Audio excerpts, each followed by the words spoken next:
We are live. Let's get ready to podcast. Fire it up.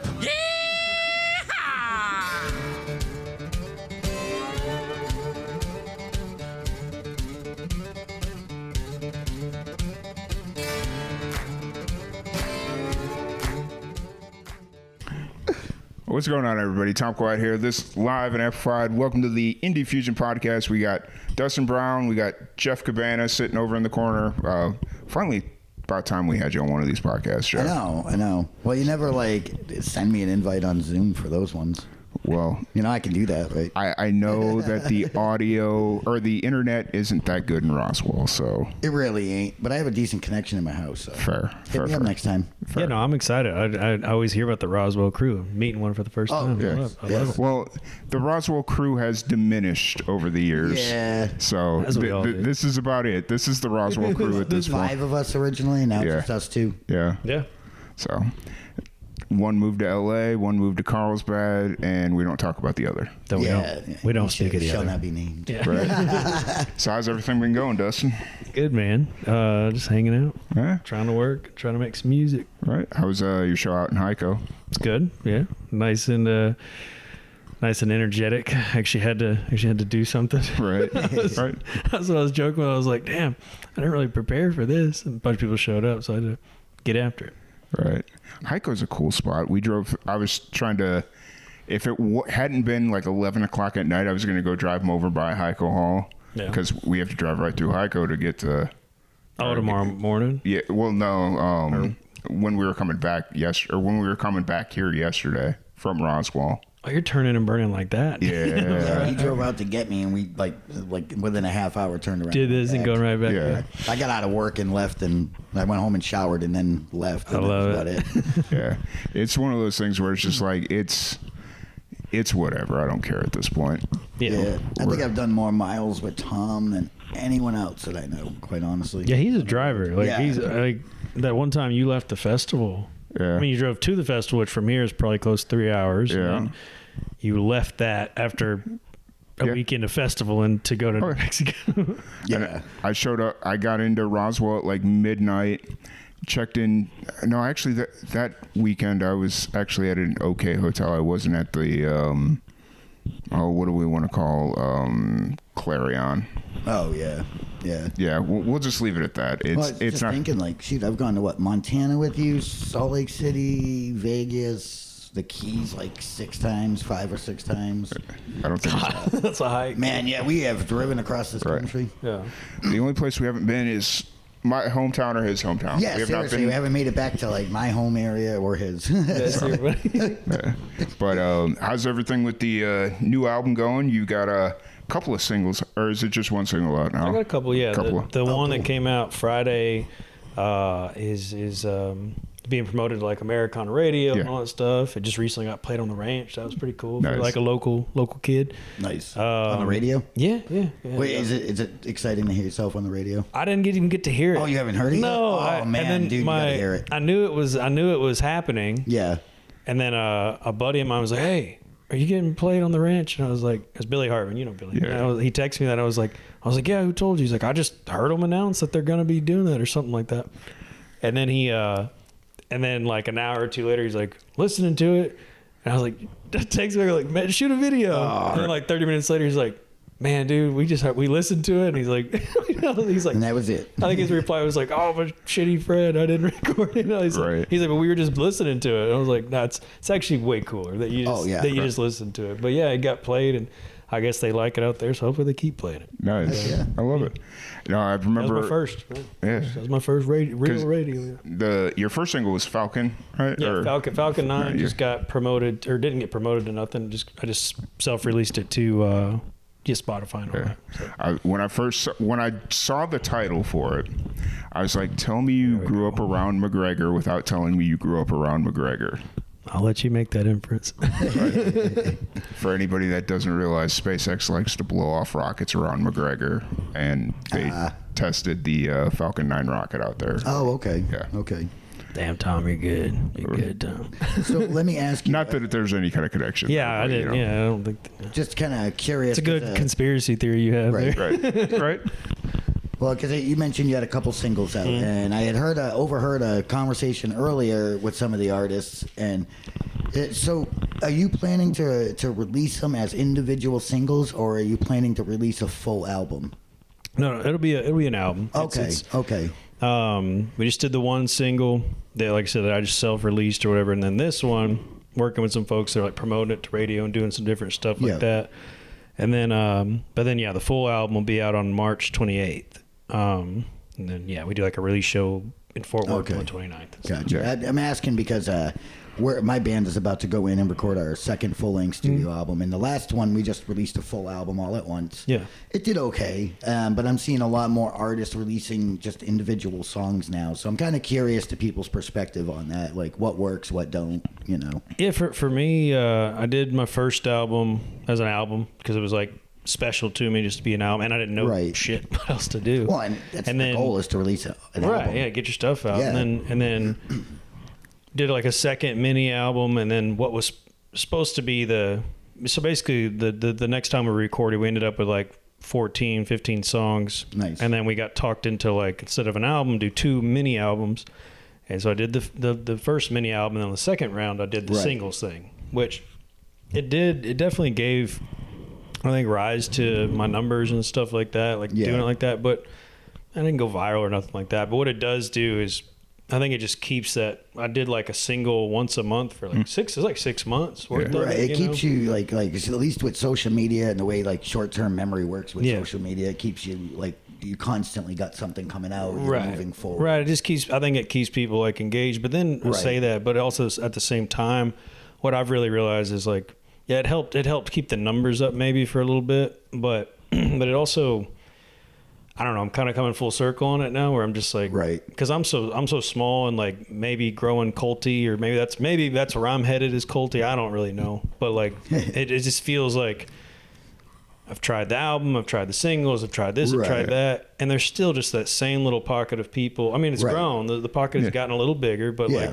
Yeah, you get your bumps, you know, like I got when I did the release with Presley, I got a real big bump, and that was mostly her fans, and it goes away, you know, and and then eventually, you're left with like what you have, and I don't know, it's, I guess what I'm, a long-winded way of saying, like, I don't think it really matters, like, I think just, it seems like to me like that maybe the virality and all that and all the like the single virality and different things like that might have been almost as already like a very quick thing of the past, like most things that are related to social media. Not saying it's not still important or useful, but I think at the level I'm at anyway, I can't speak for anybody else, but I'm very happy we're doing an album this go around, and it wasn't even my choice. It was the promoter people were working with. They were like, they're going to promote it to Americana Radio, and Americana Radio, I learned, I guess, really focuses on an album. Like they won't do the whole like single thing. Oh, okay. They can have singles off of the album, but they won't just, like the traditional sense of releasing a single. Exactly. And I'm actually happy with it because now that we got it coming out, it feels complete,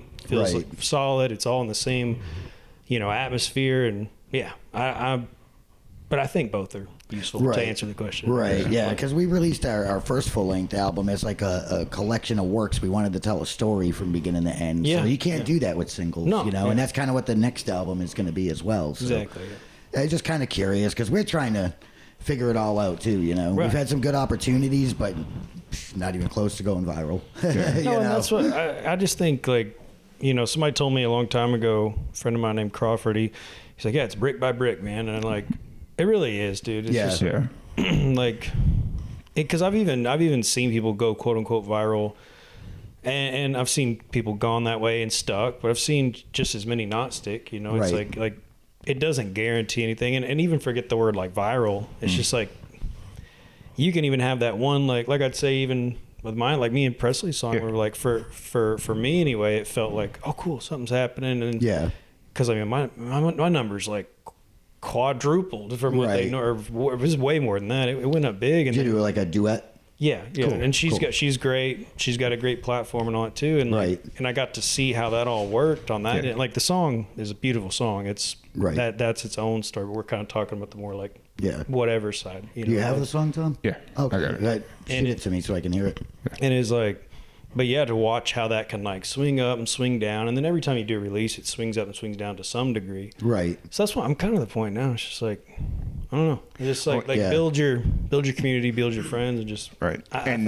Yeah, that's kind of the whole principle behind doing the singles release, is to kind of keep those bumps just kind of consistent. Right.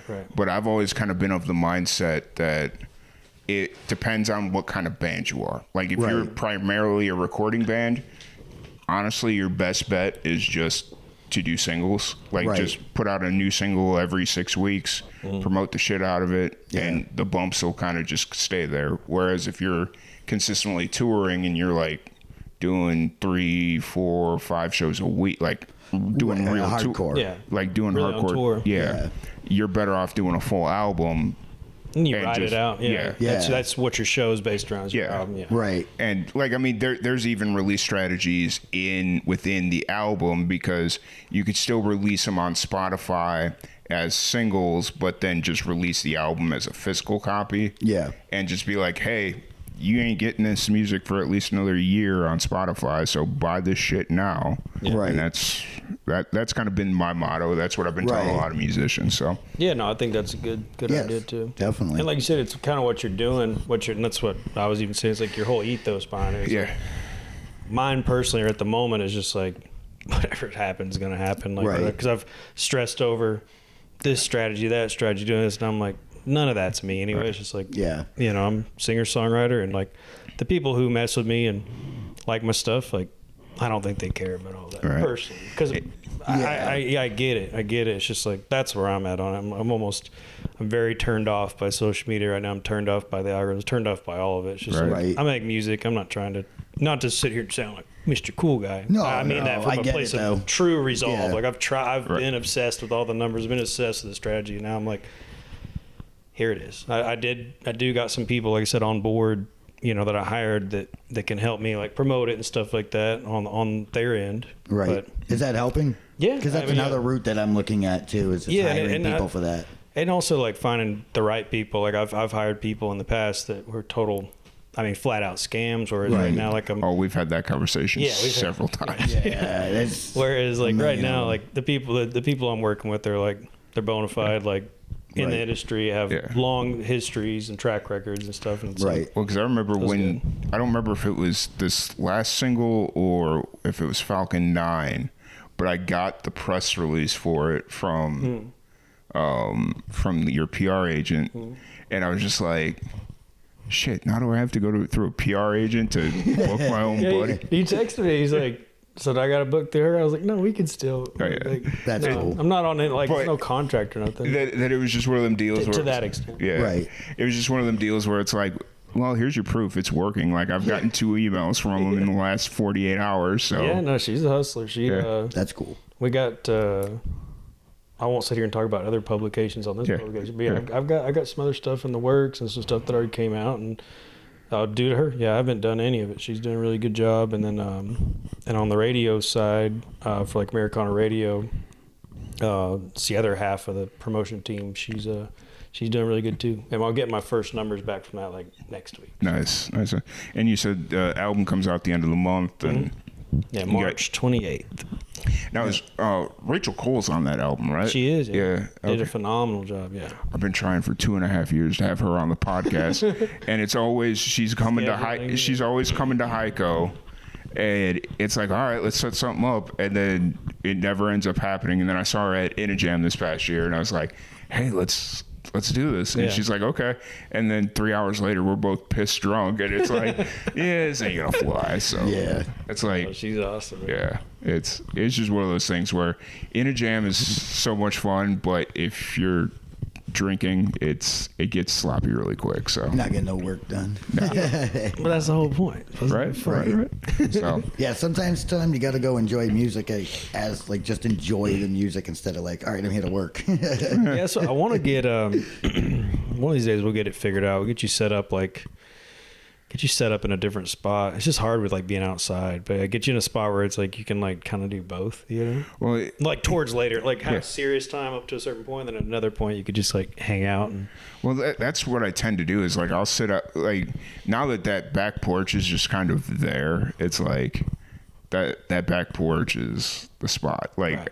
Everybody else, you can go sit down on the lawn if you want, but that back porch is the spot. Oh yeah, even when I come out there like making my rounds, like I always chill there for a second. I'm like, this is chill because there's shade and it's kind of cool. There's always a breeze, and you can hear the mains off of the canyon. Yeah. You can also hear the monitor mix and it's pretty good over there. Yeah. We had our monitor take a shit this afternoon, so that was fun. Aww. When Anna Lamari got on stage, the monitor started, what was it doing, like booming or something? Like no, well, it started feeding back. It's more her acoustic. She has a piezo and it's really hot, and they're really hard to work with, like how close she was to the monitor. Yeah. And stuff. Okay.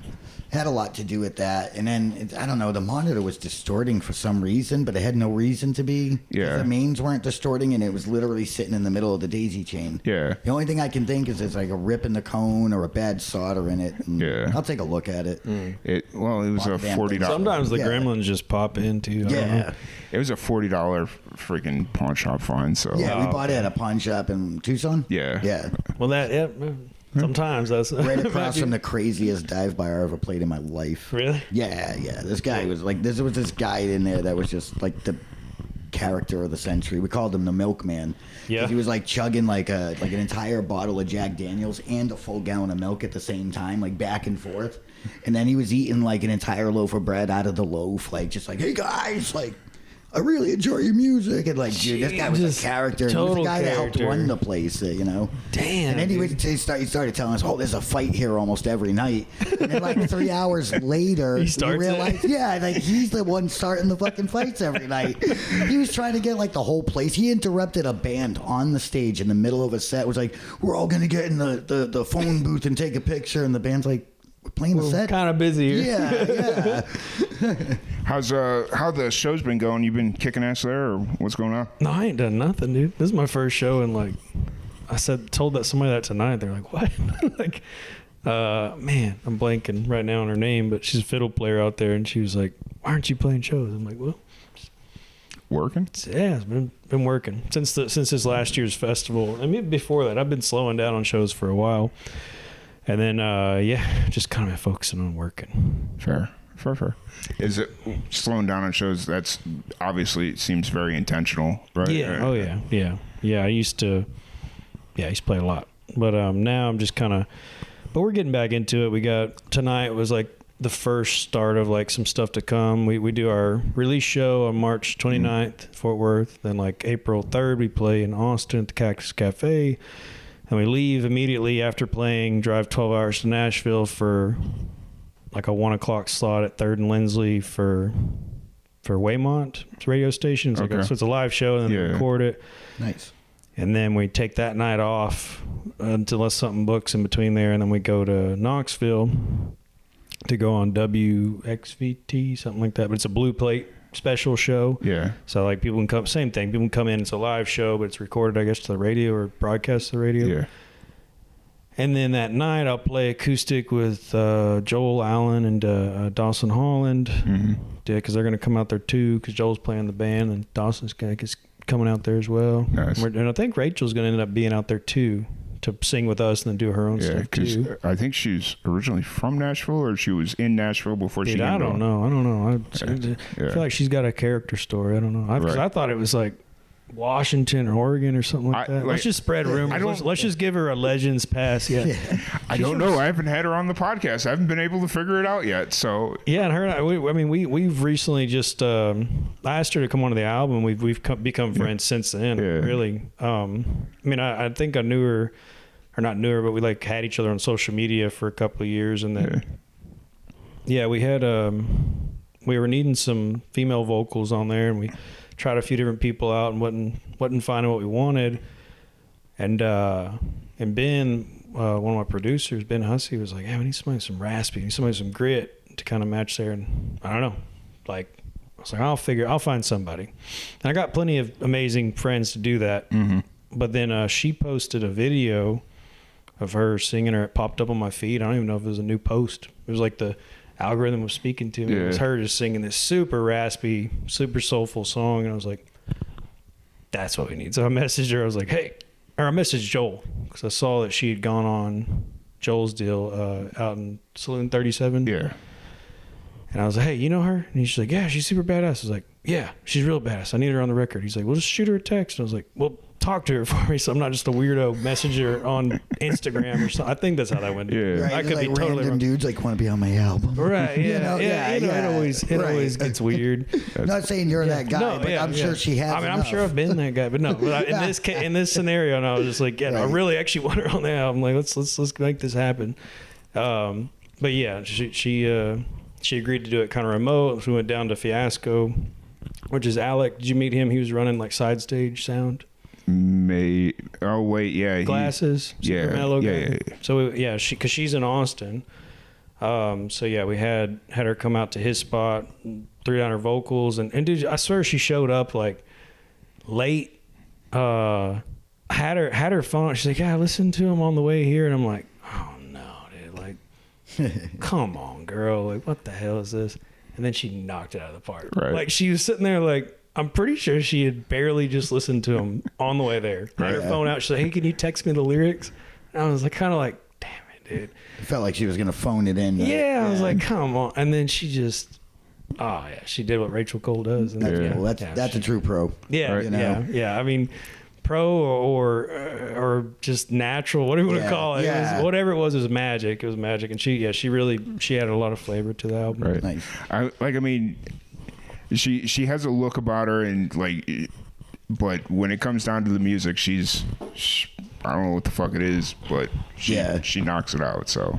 Oh yeah, she has so much like emotion and stuff, and like when she's singing and all that stuff, like she's really good. When I saw her walking in, because I recognized her right off the rip when she came walking in a jam, and I was like, "The fuck's she doing here?" Like. I didn't see her on the bill, and then she I think the first day she was just doing an acoustic set, and then she said she was playing with you, and I'm like, the hell? Yeah. Well, because that all conspired around the same time. She came in.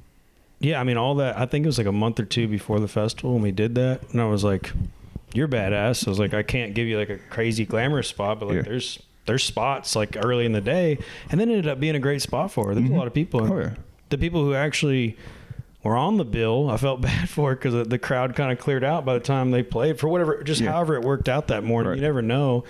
But there was just a good group of people that woke up early, came up there, saw her, and then it worked out. I think it worked out. That's always kind of the concern, especially like when we were doing our thing today, our live podcast thing, and like halfway during the show, like. 3 tables got up and left, like right as I think it was like Lily was getting on the thing, and I'm like, "Oh, you son of a bitch! Sit your ass back down." And it wasn't like the small side tables; it was like 2 of the main tables that had like 6 to 8 people on it. And I'm like, "Oh, that sucks." Yeah, the transitions are always dangerous. That's when everybody's like, they're like, "Oh, somebody's new. Let's go." Right, right. It filled in pretty quick though. Yeah, that's good. Gotta say, we had a decent crowd for the whole time. Like even with like the turnaround, it was really good. Yeah. Well, I think we were talking about earlier, like Bastrop. It's got it going on right now. Yeah. I'm super bummed. I started asking around, like, where can my bands play in this town? Right. You know, right. We play hard rock, so it's a different vibe. We've accidentally booked places like where we were at today.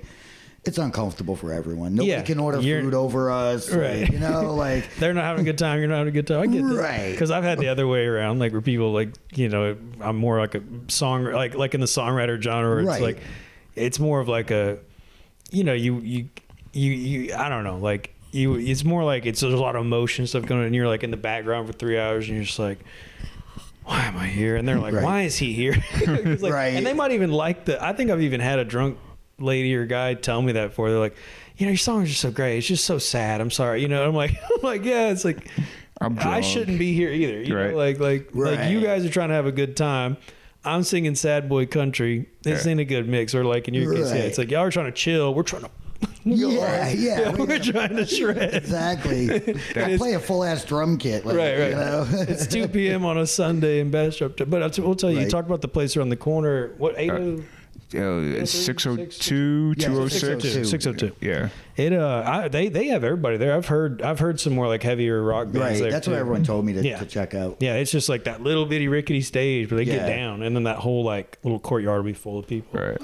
Hell yeah. Because we're trying to move out this way. We've gone like more westward last time. We hit the road. This time we're trying to come a little more east. Yeah, come on through down, Texas. Dude. You know. Yeah, we get a good mix around here.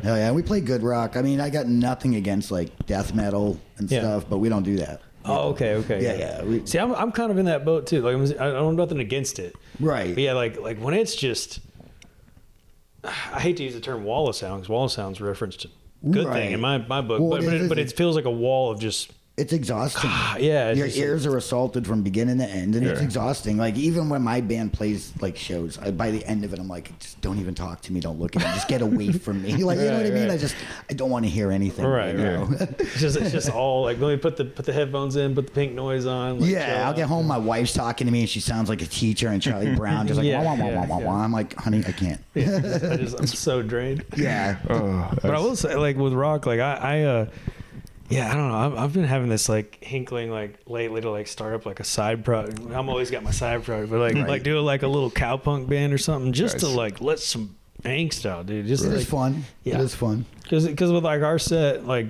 a lot of my songs are really it's me and it's emotional. It's a lot of it's sad boy emo country. Let's be honest. Yeah. Hell yeah. And it's like there's a giant market for that. Though, sure. So. it's me. It's what I do. But sad boy emo anything works. Right.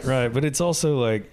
But we have a few that get up like on the album coming out. There'll be one called Skins and Shirts, and it's like it's pretty upbeat, and it's just like, and it's nowhere up to par with like metal or like punk or nothing. I'm like, but it's close, and it's like, man, it feels good. To but play you this. can And create it's like the I want same to feel. That's what I said. Like I want to like I kind of just I keep making the joke like I'm gonna buy a drum kit and like find a couple of 17-year-olds and just like start a shitty punk rock band like intentionally. Like I want to find some 17-year-olds who like just started playing guitar and and I don't play drums, by the way. I'm literally just gonna go chicka chicka chicka chicka. Nice. We're gonna set it to a BPM and we're just gonna play the shittiest cowpunk you can do. Set up in a garage, cut all the grounds off your cords. We gotta have a PA that like shocks you every time you come to the if you touch the guitar and the mic at the same time, you're dead. Grounds out. I want it. I need this in my life. I'm not gonna lie. Right. It's either that or I've got to start I got to get into combat sports or something. Right. Start letting some angst out. It's like returned. Well, I mean, you're down near Austin where like all that shit is just like super prevalent right now. But that's the problem. It's too prevalent. They're probably like really good at like jiu-jitsu and stuff. They're gonna beat me up. I can't be beat up. That's fair. I just don't want to grapple another man that much. Like I'm just gonna be honest. Like that's why I would never get into like that kind of like martial arts and shit. I just don't want to be touched by anyone. I don't care if it's female or male. Just like I don't want to be touched by someone that much. Right. Well, too, it's like, and this might sound shitty. I'm sorry, I'm cursing. No, you're fine. But like, yeah, there's I see the value in like because I read you get drunk like wrestle with your friends. Everything. I see I see the value in like inflicting the pain, being like a little bit like got that out. I got to express my like fight. Yeah. But then when you like get your ass kicked, like that part's not fun. Yeah. Right. So, and if you get into one of those, they're gonna whoop your ass. Right. Well, let me ask, how old are you? 33. Okay, so you are getting older. I'm gonna be 47 this year, and like now those nights equal like, oh my god, I can't move my arm for like 3 days. Like dumb shit. Like you know what I mean? I don't even have to get what the hell? It's just fooling around, man. No, like, not even fooling around, dude. I just stepped wrong the other day at work, and I was going up these steps. Yeah. I was carrying my tools, and and somebody said something to me. I stopped and pivoted and like turned, and just right here on the side of my knee, this like searing pain and I was like, oh, I must have just caught a nerve. And every step I took, it just got worse and worse and worse. I was like, what happened? And all I did is like move. I stopped playing and went, huh? Like looked back, and it just that little twist like fired me off. It's like you hyperextended something and something, and it hurt for like a good like couple hours. Like it's just burning. I was like, so stupid. I did. Someone yells your name and you look quick and you're like, oh my god, now I can't swallow for an hour. Like, on the back of the neck. It's the worst. The little tension. You ever been like yawning and then you twist too hard? Oh, yeah, that muscle back there. Oh yeah, I'm down for the day after that. Every once in a while I'll get it to where like this locks up and I just like have my mouth open for like 10 minutes. Oh fuck. God, can't do it. I can't do it. Let me go. Right, somebody call a doctor. Or give me some muscle relaxers or something because this shit sucks. Well, dude, even like I can't I've had a few drinks tonight at my show, and then I'm having this beer here to like just make sure I'm not going to get a headache within the next hour. But that's why I'm not having this for enjoyment. I'm having this for like maintaining for the night being, right? Yeah. Because medicinal. Like for real. Like if I don't have, I'm gonna get a headache before the night's even over. Right. And tomorrow I'm gonna feel like a bag of ass, dude. Like, and I used to drink so hard, used to party so hard, used to do all that stuff, and like, have like a shot of whiskey now. I'm like crippled the next day. I'm just like, I can't stand it, dude. If I drink, I have to force myself to actually get that headache and sober up before I go to bed, and then I won't get a hangover. Oh, that's smart. Yeah, Smart. like it works for me. It doesn't work for everyone, I guess. Right. I've suggested it, and people are like, you lied to me, asshole. Then I had 2 hangovers. I'm like, sorry, man. I was just trying to help. That happened to me like 2 weeks ago. I just cracked a beer one night, and I was like, you know what? I'm gonna just take one of these down. It's fuck today. I'm over it. I took one beer down. I went to bed, and I woke up the next morning. I was like the worst hangover I've ever had in my life, and I'm like. I used to kill rum and like whiskey by the fifths, right, and wake up 6 hours later ready to go again. And it's work, like, and now it's like I took one beer, and it's like the worst fucking hangover I've ever had in my life. Yeah. It's like I think I need to start drinking more water, or maybe stop drinking on an empty stomach. One of the two. I don't know what it is. That's why I just smoke weed now. I don't even drink anymore. That's fair. I've had one weed hangover ever, and it was in Vegas, and that wasn't my fault. Company didn't tell me they were like 100 milligrams each and just kept feeding them. Oh, yeah, that's scary, dude. That's scary, yeah. By the end of the night, me and Tom had eaten like 1,000 milligrams, and I'm like, oh my God. Dude, that's dangerous, man. Yeah. Right. That's what, like even that, I went towards the drinking, but even all that stuff too, man, it's like, like weed was supposed to be the, like you said, it's kind of like, I still got that. It's like, no, how many times I've got, like, Texas right now, we've got this whole, like, I don't know if you stop by a shop or not, but we've got this whole, like, hemp-derived thing going on. Oh, like the Delta 9 well, Delta 8, right? Oh, okay. Delta 8? Yeah, because Delta 9's regular, yeah, that's technically. So it's like Delta 8, and then, but there's still like Delta 9, whatever, off, like it's like, the joke I like to make is like, it's a bad joke, I guess, but it's like the bump stock of weed, right? It's like, it's like a loophole to like having weed.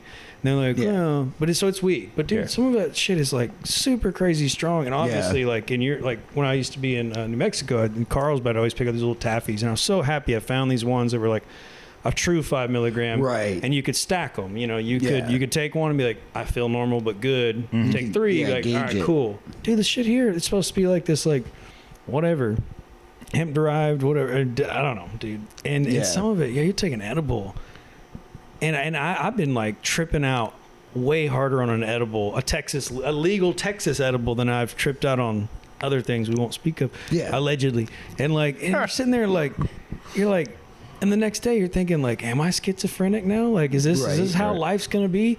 And it's like, dude, I can't even have weed. I can't even have weed. Like, so I guess I'm at the point. I've just gotta suck it up, eat my veggies and eat my steak and take my vitamins and just wait to die, I guess. I don't know what else to do. I mean, I saw that stuff firsthand because when my mom got sick, the first thing she started taking was the Delta 8 stuff. Yeah.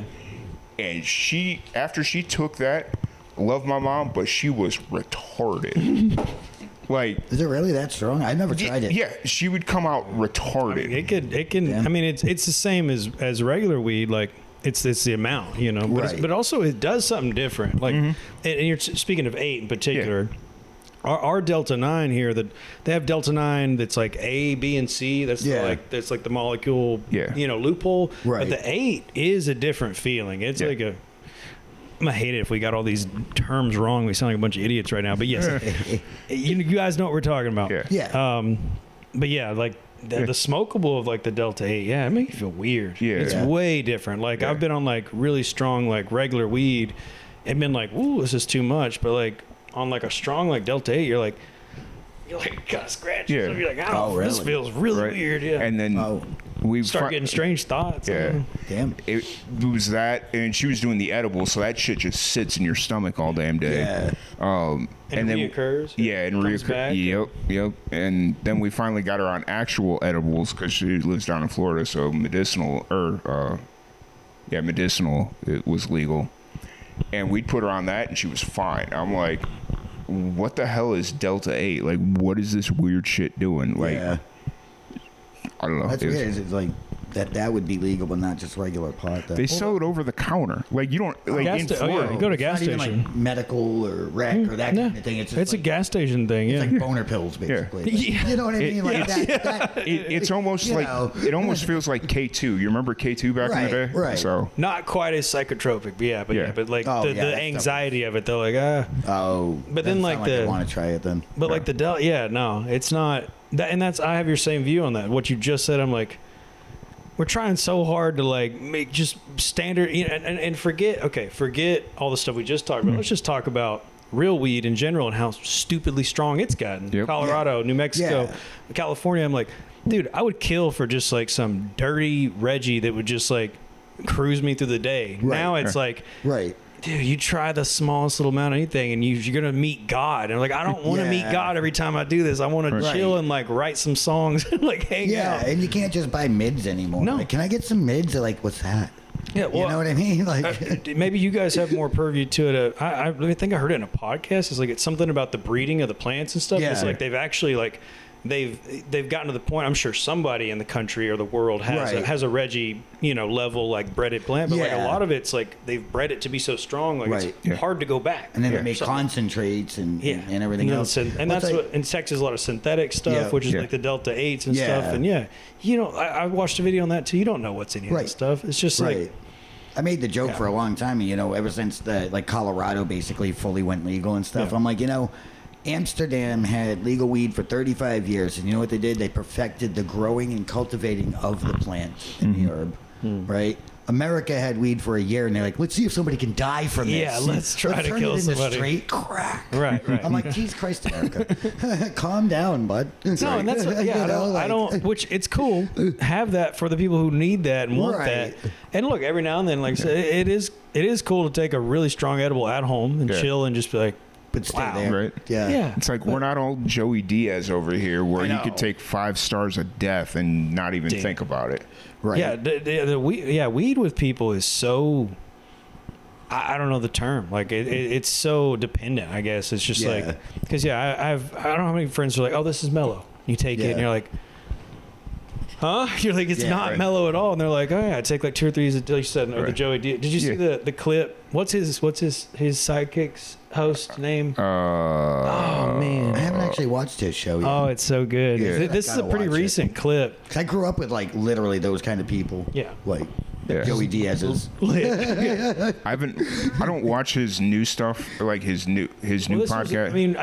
I don't even listen to the podcast. It just was making the rounds on like Instagram. So it was like a little viral video, but it's Lee. Okay. Lee. And Joey Diaz just talking. He's like, look at Lee here. Look at he, and he's just like, because there's another gal that's like co-producing, I guess now, and they're just like, what? Or maybe it was his guest, and Lee's like, what? And he goes, you so fucked up, Lee. And he's like, yeah. He said you gave me. He's like, what happened to you, Lee? What happened? He's like, you know what happened to me? You gave me the. He's like, can't make words, dude. Wow. And it's made great content. But right. I felt his pain. I was like, dude, man, I've been there. You're just like. It's like you're just trying to get to bed at that point. Like you get can't so sleep. Right. It's so strong. You're like, there ain't no way. You just lay in bed. And don't fall off. You'll be okay. What's that? There's another comedian. He's like in his bit. He's like, yeah. He's like, I used to do drugs and stare at the people and freak the fuck out. Like that's that's why I feel every time I do like a strong edible. I'm just like, fuck. So we're all gonna die. It knocks me right. We're getting now. so in the weeds. Getting so in the weeds. No pun intended, man. I love it. So that's good talk. Good talk. Like we've been banging our head against the wall forever. I've been banging my head against the wall, like trying to like get something going, or not even get something going, but like like we were talking about playing shows a lot earlier. Like I used to play everywhere and like all the time. And, like this is how you do it, and like nothing ever happens. Just stays stagnant. And you see people like fly off the hinges with a good album who've never played like 4 shows. Right. And that's kind of been like the goal of the past years, like finding a sound that I like, finding a thing that we all like align with, and then trying to build the audience ahead of time, and then go get the good shows and stuff like that. But yeah, no, that's great. Opening up for bigger bands and all that stuff. Like we've done like Power Man 5000. That was more recent. We're about to open for Tantric next week with that's cool. System Mary 3, they're called. We've opened for Red Jumpsuit Apparatus. some pretty big names, Yeah, you yeah. know, and stuff. More people on the downswing. They've kind of gone over their crest, but Sure. still, like, But it's still still fun. Big bands, yeah. Yeah. I mean, they were most of those guys that you opened up for. They were playing the what was the When We Were Young festival? Yeah. Or whatever the fuck it was. Except all them bands came out when I was a grown adult, so Yeah. I'm like, oh, what Right. does that make me? Like, Right. with the exception of maybe Power Man. I think their first album came out, I was like 19 when I went and Yeah. saw it. Yeah. I went to their record release in Boston, and I never got a chance to talk to the singer about that. Like, I was at your record release, and now I'm opening for you like 20 years later. Damn, Yeah. dude, that's super wild. Right? Right? And so speaking of record release, Yeah. I don't know. No, that's cool. Tom's always good at that. Looking for that transition. Right. So you got is that your next big show? Is the album release show or? Yeah. Okay. Yeah, I think I'm free and clear till then. Yeah. Nice. Now, are you doing a full band thing, or is it solo acoustic? Yeah, Okay. no, those we'll do the Cicada, the Cactus Cafe, and all the stuff in Nashville is going to be the full band stuff. Nice. Is and it your band or like house band, or how's that work? Yeah, no, it's like, yeah, they're my band. I guess it's Okay, my band at this okay. point. Like we, Because I know a lot of people go to Nashville and they have house bands. yeah, like and you we're can gonna kinda phone get in a them. few like keys players, different things like that. But no, Gotcha. I've got a group of guys, and it's kind of rotating cast. Like there's like the main core that has been sticking around with me. Like Christopher Smith's he's my drummer. Yeah. Yeah. He also plays for Ghost Dance too. Oh, Him okay. and James both are Ghost Dance members. Like that Ghost Dance is their main band. Gotcha. And then they've been playing for me for the past couple of years, like just Okay. kind of helping me out and stuff. And then, but yeah, we've formed our own thing too, and like That's kind of got a cohesion there. But being a singer songwriter, yeah, it's like, especially like phoning in guys or like having guys that are with other bands, like Right. yeah, there's always a guitar player changing or somebody Yeah. playing or somebody else popping in. But James and Chris have been pretty consistent the past couple of years. And then like Joel Allen, he just recently did the album with us. He used to play bass for me back in the day. Okay. Now he's doing lead. We had like Jordan Thibodeau. He's Yeah. a photographer, but also plays like guitar for us and stuff. And not so much now. But yeah. That's the kid that would transfer it or come in and out during your sets. every Yeah, once in a while. he takes photos, and then we're like, hey, come up on stage and play a few songs, or whatever. And he's a killer, he's a super Nice. shredder Yeah. and stuff. Nice. Yeah, we've had, being in like the singer songwriter realm, it's like I tried for quite a few years to like, I even like was ready to ditch my name because I don't really like feel comfortable with it, to be honest with you. Like, Right. there's a lot Do of like times- band name. Yeah, it's like you really, you're already hanging a lot out to bear when you write a Right, song, but then right. you like put your name on it, and then like all these business people start talking about your brand and your market. And it's like, And it's like, dude, that's my name. yeah, it just Yeah. feels weird. It feels whereas like a band, you're like, all right, we can market this. This is a project. This is a thing. So I was Right. really trying hard with the first group that got me out of the singer songwriter thing. I was like with Tyler and them, Yeah. and we were like, yeah, we were just a wild bunch. And during that time, I was like kept hinting at and trying. Like we recorded an album together. The one I told you that ended up being split into like an album and then a bunch of singles. Yeah. Like that whole process, I was trying to like, hey, let's pick a band name. Let's be a band. Let's be a band. Let's be a band. Right. And it's so hard keeping it together, and it all kind of melted away. Yeah. And I was like, all right. Well, and they were still my songs or whatever. And it was kind of like, Right. it was actually Tyler himself. He's Yeah. like, dude, just release Dustin Brown, like go, Yeah.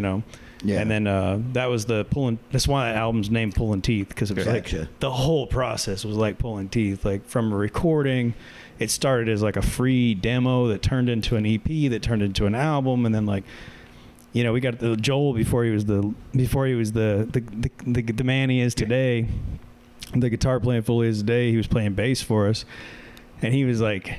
He came in on our band when he was like 19 or something like that, and then he so he just was hitting that stride of like Right. being a young man. And like I remember one rehearsal, and then Tyler he's all straightened out now, and like he was fine then too, but we all drank and all partied and had a good time. But I remember one rehearsal in particular, like Tyler's like smashed, and like Joel was like so bored that he's laying on the ground with his leg actually like this, and he has his bass, and he's just like bah, bah, bah. Like they're both just being jackasses. If you're listening, boys, you're being such jackasses. And I'm sitting there just like, and we were in this little not little, it was where Tyler was working. It was like this like warehouse, but it was like middle of Texas summer, super hot. You're out, you know it gets down there. And I was like, what the fuck are we doing? Like, and yeah, after all that, after everything dwindled down, and Tyler was like, just take it, do your thing. And like ever since then, it's just been like, all right, these are Dustin Brown songs. Yeah. And yeah, if you want to be in the band, you want to stay in the band, you want to be a part of it, I'd love to have the family. And we do, like I said, we definitely do have that with Chris and James and Joel for the most part. But even Joel, you're on my case too. But like, but yeah, and just like we just recently with James, I got him to put together a bunch of charts and stuff for that very reason. It's like, all right, start operating that way. That way you can send them out if you need to. And it's just like have satellite people when you need them. I used to pick up a lot of gigs like that in New England. You know, like they just needed a bass player for a night on one gig or something. So I'd pick it up and they'd send me the music, and you could do it. I mean, you can make a decent living doing it too. Oh yeah. You know? Well, that's what I mean. Joel, back on him in particular, like a few years ago when everything broke down. I don't remember. We were having a conversation one time on text or something, and I was like, dude, you're like. Like now he's doing exactly what he should be doing, but at the time, like he wasn't really doing a whole lot of stuff. I was like, dude, you're so good. Like you can have a career in music. You just need to like, I was like, I got to go the hard road. Like I'm shit at guitar. I write songs. I got to convince people to like my songs and all that stuff. But like you're a player. Right. You get play for everybody and anybody. Now he plays for anybody and everybody, and it's hard for me to nail it down. Right? Like, which is good. It's good to be a player. It's good for him too. You can, Oh, yeah. You know, real good. Well, that's the thing about just being a player in general, because that's the industry's. Everybody's meant to get rich except for the songwriter. So everybody because when you bring somebody in, guess what? You got to pay them. Sorry. So. Yeah, no, it's definitely. Yeah, it's sometimes it's like it's. I mean, I wouldn't trade it for the world, but it is frustrating sometimes. I'm just like, God, I wish I could just like rip the guitar. Or like, really, I don't even want to rip the guitar. I really just want to like rip the bass. I don't want to rip the. You know, I just want to. I just want to play 4 chords, the same 4 chords all night in a different series, for like 10 different bands, and just get paid. I'll just be in the pocket. Yeah. Right. I don't have to book the shows. Yep. I don't have to schedule the practices. I don't do it like for anybody listening out there, you were talking about stuff earlier, like with like singles and albums. Here's some real advice. If you're a player in a band, for the love of God, just take into account the person who's running your band's like level of stress and like how much of a pain in the ass is, and just respond to their text. And like when they're trying to book a show, when they're trying to schedule anything, like don't respond to their memes. You don't got to be their friend. But when they're trying to hammer down a date for rehearsals or for a show, for the love of God, respond to the text. Right. That sounds like it hits a little too close to home. It sucks. You're like a small business manager with a bunch of cats. You're like herding cats all the time. It's the worst small business ever. Anyway, crying over. It's all right. I tell Tom all the time, like, damn musicians. Because I am one, and but I'm like, and that's they're hard to deal with. I am too. And I have to run the whole thing. I'm like, why am I doing this? Yeah. Like, when I'm like having to like, even at the festival, like when I'm having to deal with shit, and I see everybody else just like raging, having a good time, I'm like, my God, why am I doing this? Why am I in this position? I mean, I'm blessed. I'm happy. I've put in a lot of work, and I'm happy for everything that's covered. I'm not crying, but there's times you're just like, what happened? I'm supposed to be on that side of it. Right. And then when you do, this past year, when you do get on that, I don't know if you heard the stories of this past year, like, I'll address it publicly maybe for the first time. Yeah, Saturday this past year. Yeah. Because I was like, this is probably the last one, and it still might be the last one. I'm not committed on 2025, but I turned up a little bit on Saturday night. Yeah. Saturday night in general was fucking rough. Everybody was a little wild. Like I just remember I walked out, like I was so pissed off about something that was going on. I was just sitting there, I was stewing for like an hour and a half because no way. Yeah, I was just sat up where Cowboy Mike's or whatever the hell they're calling that place now. I just sat there and I was stewing for an hour and a half. Really, and then dude? like they went down to the river stage. I'm like, all right, fuck this. I grabbed 4 beers. I walked to my cabin. I'm out. And I just sat in front, like, because you had me up, I was up in the dry cabins, and I was just sitting there on the thing, and I just had 4 beers sitting right there, and I'm just drinking them. And then like Alyssa comes walking by, her boyfriend, husband, whatever it is, comes walking by, and I'm just sitting there just like mean mugging this, mean mugging this thing, like, because I was sitting like right in front of a fire pit, and I'm just sitting there mean mugging this shit and just drinking my beer. And then meanwhile, like Casper Allen or whoever's playing in the background, and I'm like, why the fuck am I so pissed off right now? This it's like you hear the crickets chirping and all this shit, and then it's like you hear the music, beautiful music coming out of the river, like that. And then I just realized, I was like, I'm still so pissed off. This doesn't make sense. Like, I need to. And then so I just got myself stupid drunk, and I woke up the next morning, and I was just like, yeah, that sucked. Yeah. That was a bad decision. That happens sometimes. And then sometimes you just can't help it, man. You just get a chip for no reason when you drink, especially when you drink it. Yeah. Hey, at least you did the right thing instead of like being an asshole to other people. You just went to your room and drank, dude. Right. Didn't go start some shit. And it's like sitting there, like looking at it. I was like, there was no reason for me to be pissed off that night. Like, really, there was no reason for me to be pissed off, because there was like 3 people that walked up to me. I had no fucking clue who they were, and they were like, hey, I follow you on Instagram. I love what you're fucking doing. That's amazing. Dude, that's I'm sitting there, I'm like, oh, hell yeah. And then like I go walk back in, and then somebody makes an offhanded comment to me, and it just fucking left turn. And I'm like, oh, fuck you. Fuck you. Yeah. It's, I don't know. Self-destruct engaged. I'm half Irish and has to say, and that's the whole reason I don't drink is what you just described. Right.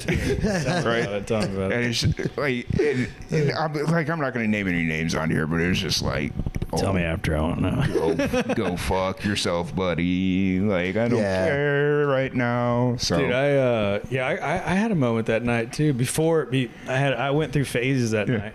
Obviously we made it through it, and then once it hits the river stage, any of the nights I'm like, all right, my work's done. But that night I was like, my work is done. Yeah, it's probably the last time we were doing this. Like, nobody has a clue like how detrimental this whole situation is. I was like, I'm gonna at least have a good time. Yeah. And I started drinking and started drinking. and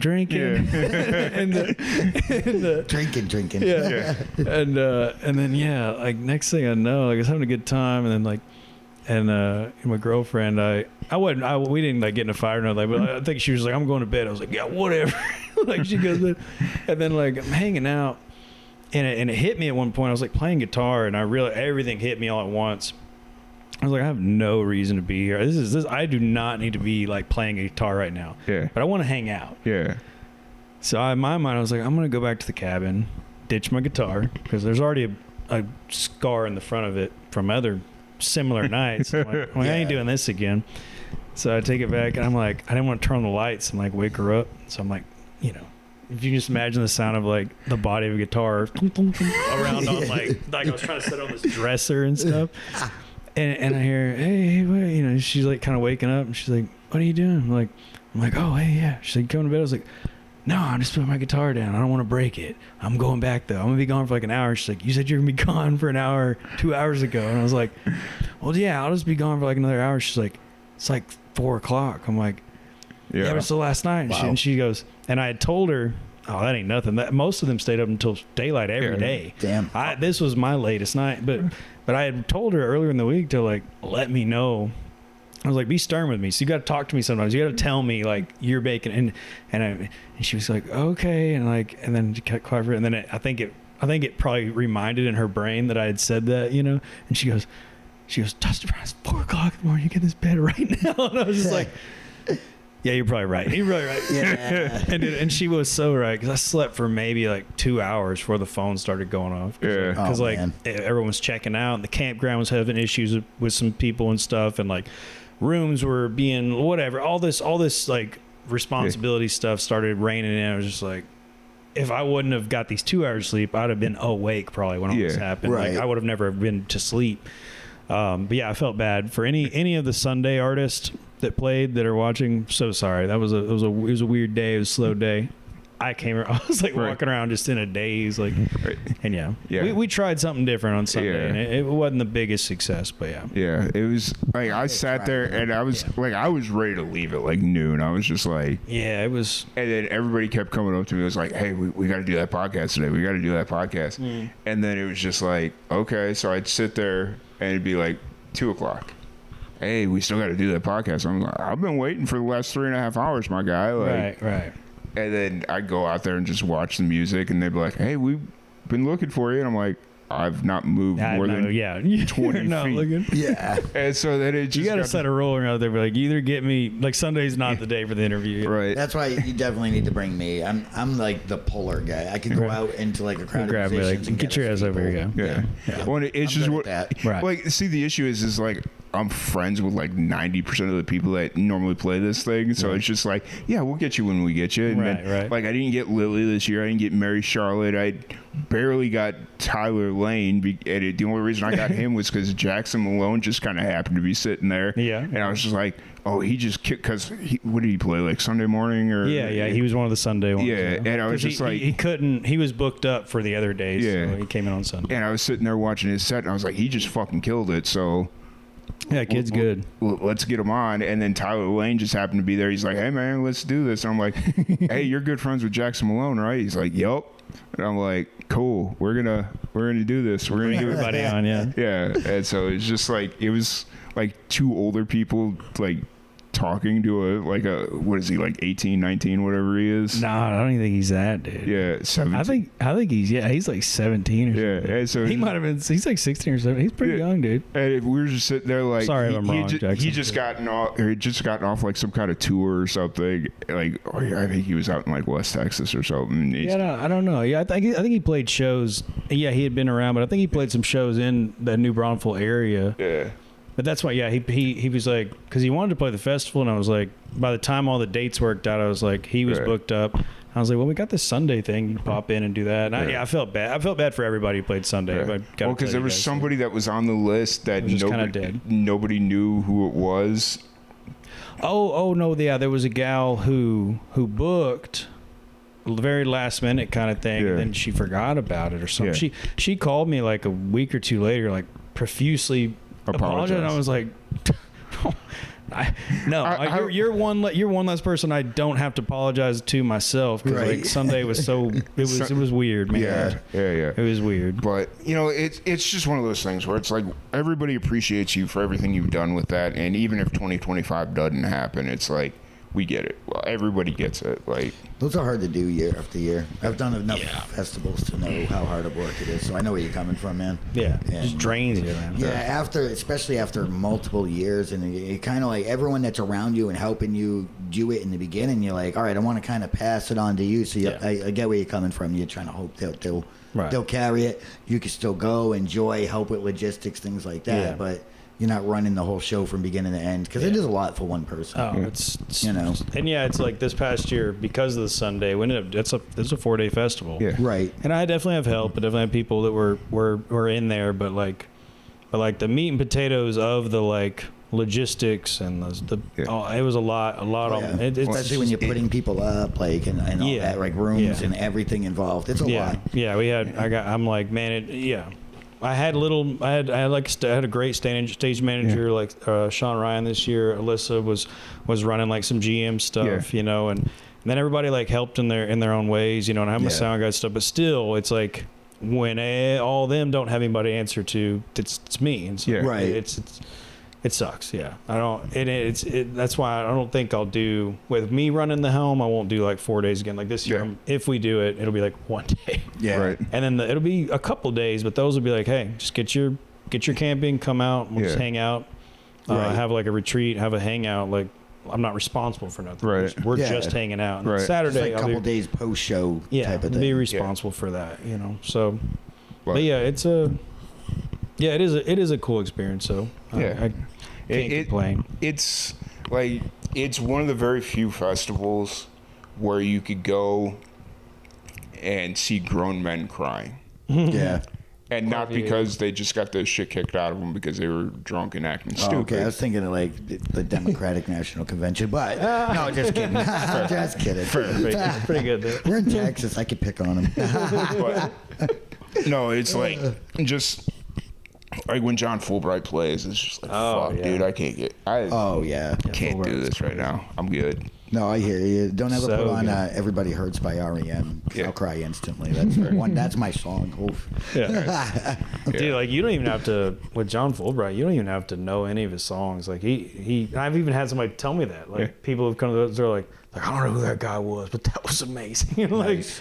which he's like, I mean, he's big in our world, but yeah, there's still people that don't know who he is. Right. And stuff, and it's like so good, so good. And his live show is really impactful, and yeah, like that's the other thing with like last year. I feel like it was like peak performance. So we had all the local and regional were awesome. The headliners were awesome. Everybody was so awesome. I was like, this is a good. I mean, financially, never has been good. Yeah. Right. But as the show, I was like, I can walk away on this. Yeah. This was big. It was great. We had a good turnout. Sunday comes around.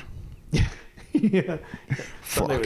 Sunday was weird. Yeah. It was so weird. No, it was interesting because I was sitting there like I was there for the entire thing, obviously, and like Thursday it was just like there was something that first night, like the first big night with I think it was the night John played, and there was just something about it. It was just like I don't know what's going on here, but that was fucking sick. Yeah, man. It was.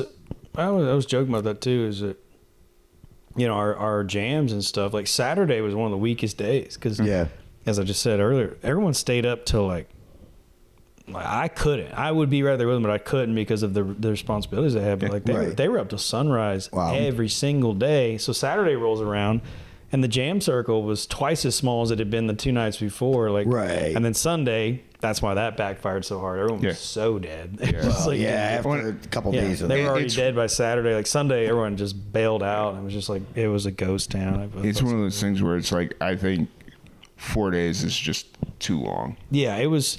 It's too long for what we got going and everything like that. I'm in the age where I don't even want to look at a 3-day festival anymore. You know what I mean? Like, 2 days max. Also, I just bought a ticket for Old Settlers, and like they do it 3 or 4 days, but I've got a gig like the Friday night, and I've went to Old Settlers before, left, drove all the way to Bernie to play with Mary Charlotte Young at a gig, and then drove back to that festival. Wow. And I was looking at the tickets because like the early bird just went off sale or whatever. So I was like looking at the tickets. I was like thinking about doing that again. I was like, no, dude. Like I bought a Saturday ticket. I don't even got to set up a tent. I'll sleep in the car. Like I'll go stay up all night long. Probably go to sleep at like 4 o'clock in the morning. Sleep in the car for a few hours and then go get a hotel somewhere. Right. Yeah. Whenever they allow booking. Right. Opposed to going out there, getting the van out or the tent out. Where do they do that show at or that festival at? Dale, Texas. Texas. Gotcha. It's a good one, man. They're gonna have this year. They have Devil Makes 3. They always have a really good like Americana mix. Yeah, nice. Good. I'm pretty. Devil Makes 3 I think is one of their big ones this year. Nice. Yeah, I keep trying to get out to more festivals, but it's just like come to that one. It's a good one. We'll see. They're fun. We did a few good ones early on with Live and Amplified. They were a fun time. Yeah.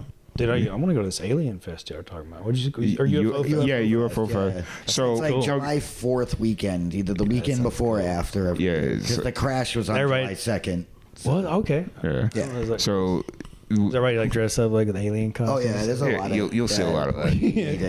It'll be the biggest costume contest. Yeah, all sorts of stuff. It's one of those things where if you're going just for the sheer spectacle of it, you'll go for 1 year and that's about it. Yeah, just see it all. It's fun. Get out of there. You know. But no, this year we're trying to. I think we're trying to get the Outlaw podcast thing going there. Like trying to get one of those there and. And it's mainly just because it would be UFO festival and just be like, get those little hotties with a whole lot of body to be like, hey, come here at and 6 I'll help p.m. you with that stuff. But I think as far as like working the UFO fest, I think I'm done with that. Yeah, because we got hired to do like the full sound production for it a couple years in a row, and then we like 1 year we did sound for both days and played, and that was a dumb choice. I'll never do that again. Yeah. And then every year they were like, oh well, the budget this year. Next year we'll pay you more if you do us this favor this year. Yeah. And every year they paid us less. And then the last year they made us an offer like $800 for 3 days. to do like, sound our production, equipment is everything. like 20 grand in equipment, you know what I mean? Like a full production. No, that's like a day if on the low side. And like there's 5 of us. Yeah, that's not. What the hell, man? You know? Because I remember when they would stick you down on that acoustic stage at Reichman. Yeah. And you just sit there fucking baking in the sun and then have to go play later. They used to pay me $300 a day to run that, and that was okay. Yeah. You know what I mean? Not like once bad. they got me the little tent, and stuff over the soundboard. But yeah, you're gonna be there anyway. Take a few $100. And it was the acoustic stage. I was just swapping out songwriters. I'm not miking a drum kit, nothing like that. Yeah. So, I don't mind that. Right. But like the main stage, like which is right on the courthouse lawn downtown and stuff. It's really cool. You play right up on the steps of the courthouse. And it's neat. It's fun. But it's just they don't want to pay enough. Yeah. Meanwhile, I find out that they paid a headliner $8 grand to come out and play for 1 hour, and I'm like, what? Yeah. And these girls like wrote a song about Roswell. No one heard of them. Yeah. They had 15 people watching them, and they paid them $8 grand. And I'm like, I could have had some of that money. Thanks a lot. Right. Yeah. You know? You could have had 10 times the turnout and been way more beneficial. Every year my band played that, we had over 300 people on that lawn. Yeah. You know, and then they would offer our band like 200. I'm like, what? And that's that's something that's going on. You're talking about like this alleged song or whatever they wrote. Like they wrote one song. You've seen a lot of that now with like TikTok and Instagram and all that stuff. And that's what it was, TikTok. Yeah, like there's some viral song, and everyone's like, "Oh, we're gonna get them in here," and it's like, we loop it all the way back around to what we talked about earlier. Like that virality shit, a lot of times stops the internet. Right. It's like it's like it's a meme or it's that little sound that everybody wants to use over and over in their video. Whatever. 15 minutes of fame. Yeah, and then it's like they've got this huge following, they got this huge Spotify number, and then they book a show and 10 people show up. And it's like, not that full disclosure, not that even 5 people show up to my shows, but also right. It's a weird thing. That's the thing. We got like the worst like internet presence, but I can sell 50 tickets to every show I play easily. Yeah. You know what I mean? Like right. So that's what and that's us. Well, like I said, that whole loop. It's like having your local community, having your stuff, putting on festivals, being part of it, doing podcasts, doing stuff. It's like really, I think not to get too far in the weeds on this because I will love to go down this rabbit hole. We're gonna go down this rabbit hole. But like, yeah, man, I really think it's almost like it's looping all the way back around to like not punk. I don't say punk in the punk music, but like punk in general. It's like the underground. It's coming back to like that's going to exist. The online shit's going to exist. Like the viral people are going to exist. The people with all the huge followings are going to exist, and they're going to all have their own little club, and they're going to do a little thing. And I'm not saying there's not real musicians, there's not real artists, there's not real people in that, but like we know we're in the scene. Like there's so many people. I'm sure you've interviewed dozens of people who you're like, how fuck are you not like somewhere? Yeah. You play shows with people and it's like, but they got their little following. We got our own little thing. We got our own little stuff. And you know what? That's cool. That's cool. Yeah. Start a cult. It's literally about to get 100 times worse right now. Oh. Because I've started seeing like over the last 3 months, I've gotten so many people that are reaching out to me like, hey, I want to be on your podcast. It's like, cool, you got music? Oh, I'm working on it. I'm like, okay, cool, let me know. Yeah. 3 weeks later, they send me a song. AI. It's all fucking AI music. 100%. And it's like, it sounds okay, but you could tell it's fucking AI because you got a song called My Buddy Joe That Died. Yeah. And I'm like, who fucking writes a song called My Buddy Joe That Died? Right. And you're like, that's an AI and you're prompt. like 17, like right? Yeah. And he's sitting like they're sitting there telling me like, oh yeah, this is my new song. It'll be coming out in 3 weeks. And I'm like, wait, what? The chorus is My Buddy Joe That Died. Who the fuck produced this thing? Because it's just like going back to the wall of sound. Right. It's like, this sounds like horse shit. Yeah. And it's, I don't know. AI can't mix either. I can totally hear the difference between a human mix and AI. And it's going to get worse because now that AI music is becoming a thing and that people are like actually using it and stuff, you're going to get all these wannabe musicians. And the only difference maker, why anybody listening or watching do live shows, play live shows. That's going to be the difference maker in the future. Yep. I don't care how good your album sounds. If you sound like trash live, I won't hear your album anymore. Well, and that also goes to what we're seeing with like the TikTok stuff, and that's been going on already for years. And Instagram stuff like that. A good friend of mine over in Maybe I shouldn't name him because anyway, he was he was running sound and stuff. He's been in the Waco scene. Now he's down in Buda, like been around for a long time. Great guitar.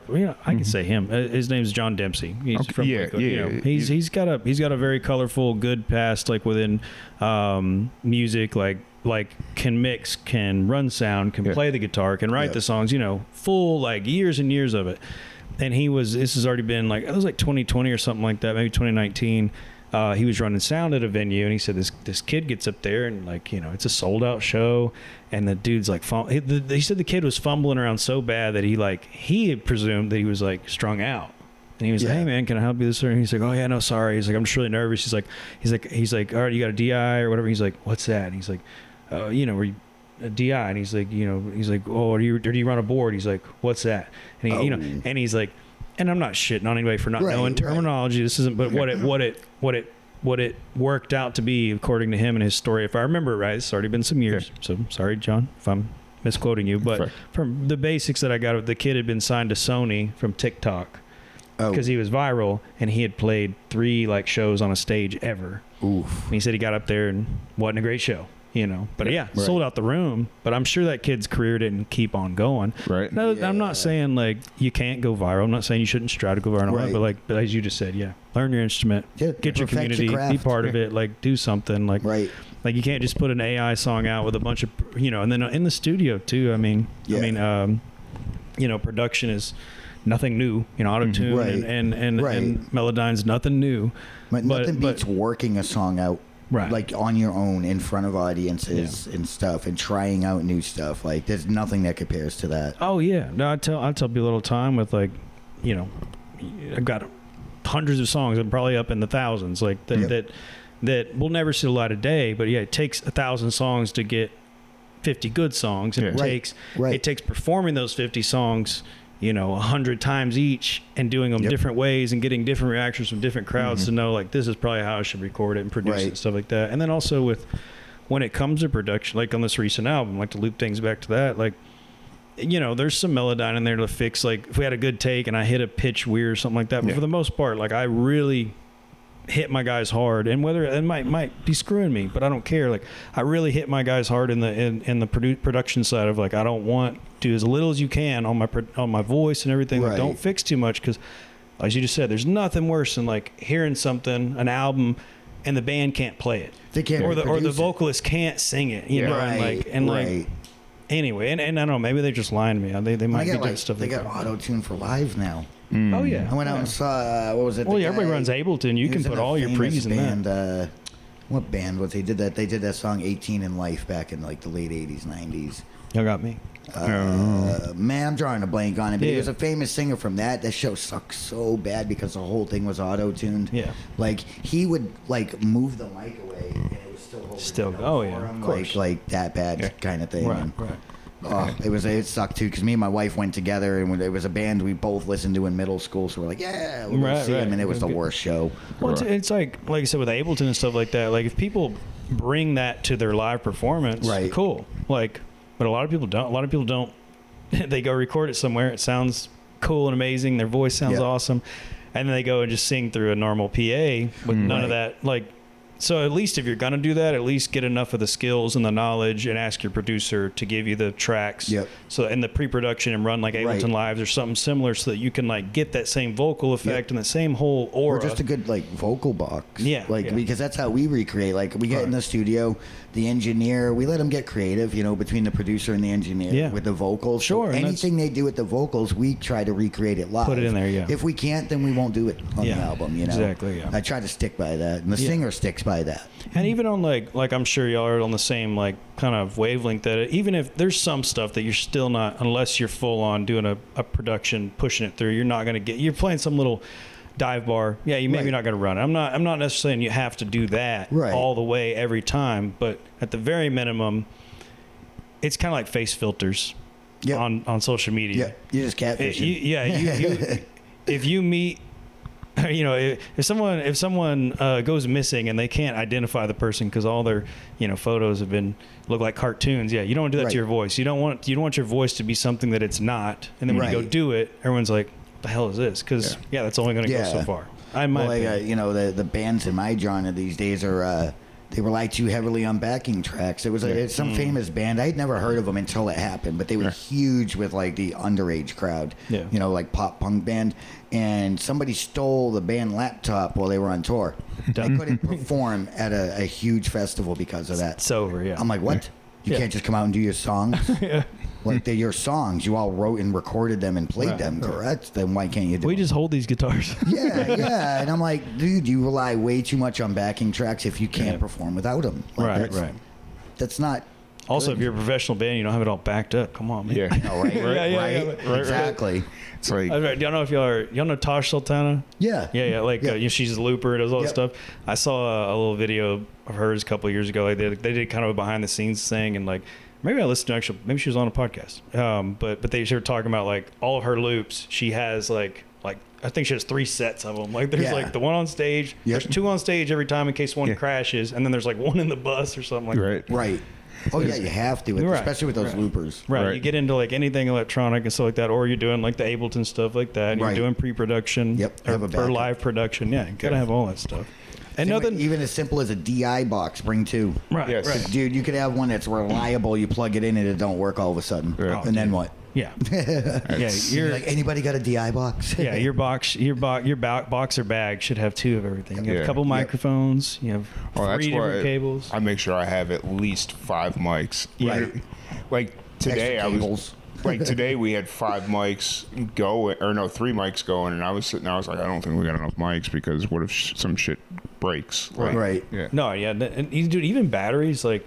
Yeah, I've always like I've got an active acoustic electric and like just having a battery around. And I remember one gig I played, and a cold snap came through just like there was like last week or 2 ago. Yeah, the one on the guitar dead because the gig I played the night before us, me and the guitars and everything slept in the car. Yeah, so go to play the gig, it's dead, and like it's battery.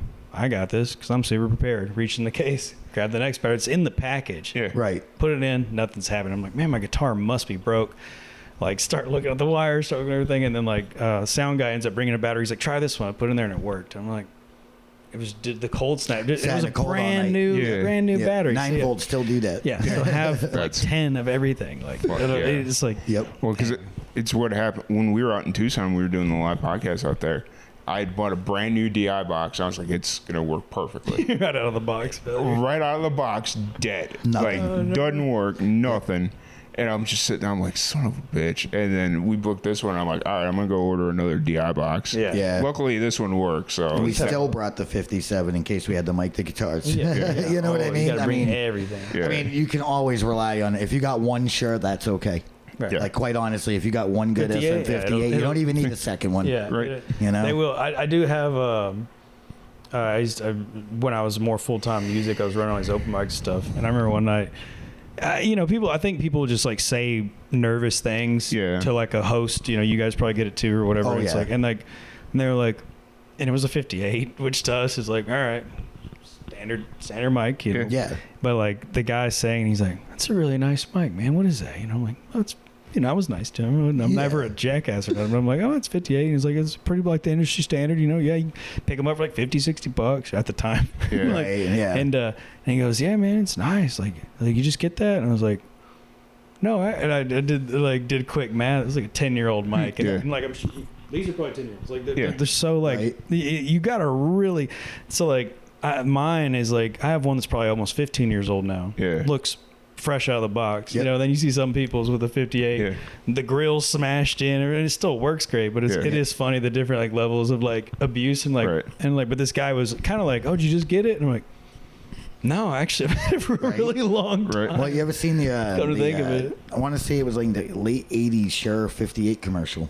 Oh man, the guy hammers in nails on the stage with it, gets up, plugs it in, and starts singing with the band. And they're like, yes, it can do both. Yeah. And it literally can. They should have just had like G.G. Allen, like for the commercial. I know, right? Banging on that would have been a great commercial. Hey, Rich, he probably did 57 or something, huh? Right. Probably. Yeah, probably. I could see him being a 57. Yeah. Iggy Pop. I feel like Iggy Pop throwed it. Busted his face. Yeah. He probably did more than that, dude. Well, yeah. All 3 of these mics I bought off of eBay. He's like, all 3 of these have been I know. I just moved it away. As that funny you say that. No, it's actually though. Speaking of how good these things are, these are all. I paid $28 for all 3 of these off of eBay. Oh, dude, that's a steal. Right? So like Steal. somebody didn't know what the hell they had. They were selling them as a package, but it was also labeled as. Stole out of somebody's van. No, well, I mean, possibly. That's why. Right. Yeah. But they were labeled 4 parts, and I was just like, it's like 2 cords, even if they don't work, just like go You to. can fix them. Yeah, You know, they're easy And, to repair. Like these 3 are just the ones that worked, and I'm like, okay, perfect. I still have a 4th one sitting around somewhere that sounds like horse shit, but you know, it's like if I really want to fix Probably it, needs a new top. Like, Yeah, honestly, new I top, think maybe clean the that one's just like a cheap Chinese knockoff because you kind of like pull the cone off and you can kind of see in there, and I'm like, yeah, that one looks a little bit different. So Yeah. it is. Unfortunately, they're a knockoff, so these you got to be careful. Yeah, definitely. But I don't want to keep you here too much longer because I think we've been going close to 2 hours. Yeah, we've been going 145. Yeah, not Going for a bad. while. Wow. Rambling about everything and anything. We're at Anything and Joe everything. Rogan level at this point. There we go. Somebody was asking me, it's like, do you do 3 hours? And I'm like, are you worth 3 hours? Like, Are the conversations that good? That's the thing. It's rare. Like, like- not everybody can do something that long. It's like, can you keep it going? Right. And it's like, and then those are the interviews where it's like, we're done in 20 minutes because it's like, cool, you gave me like the shortest shit answers and Right. nothing. You ask him like a very complex question. They're like, yeah, that's good. Yeah. Okay, on So- to the next one. You know, Right, like, Yeah, They're like trying their hardest to do the Dylan impersonation. yeah. right. Like Yeah, some people it's really hard to they and it's funny, right? They're the ones that hound you the hardest to get on the podcast and then like give you nothing, and it's like they barely talk and like, come on, man, give me something. They're just scared. Right. That's all it is. But It's a shit.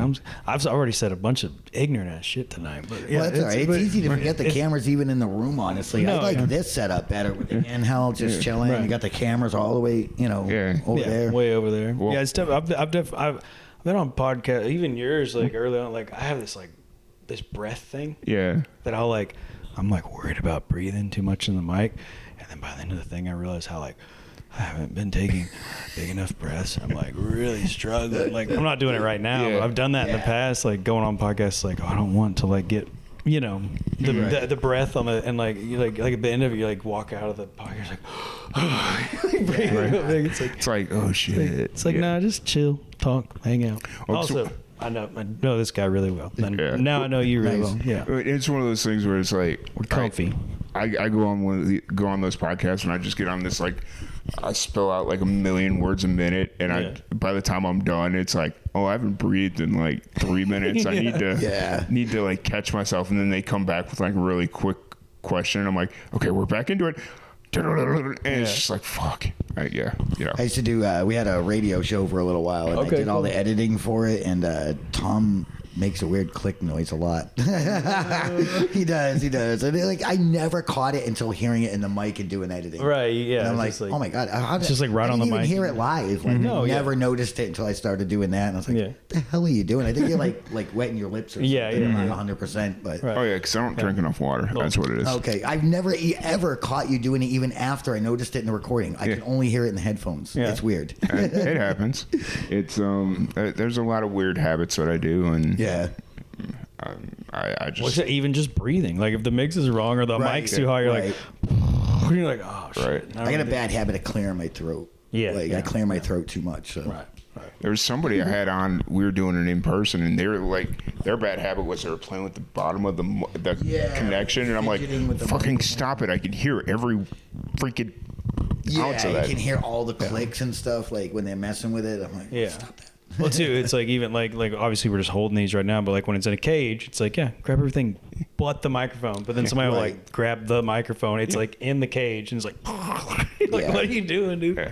And I had somebody that was doing this once, like with the cone, and it's like, and I'm like, which is like the effect I was going. It's like, stop it.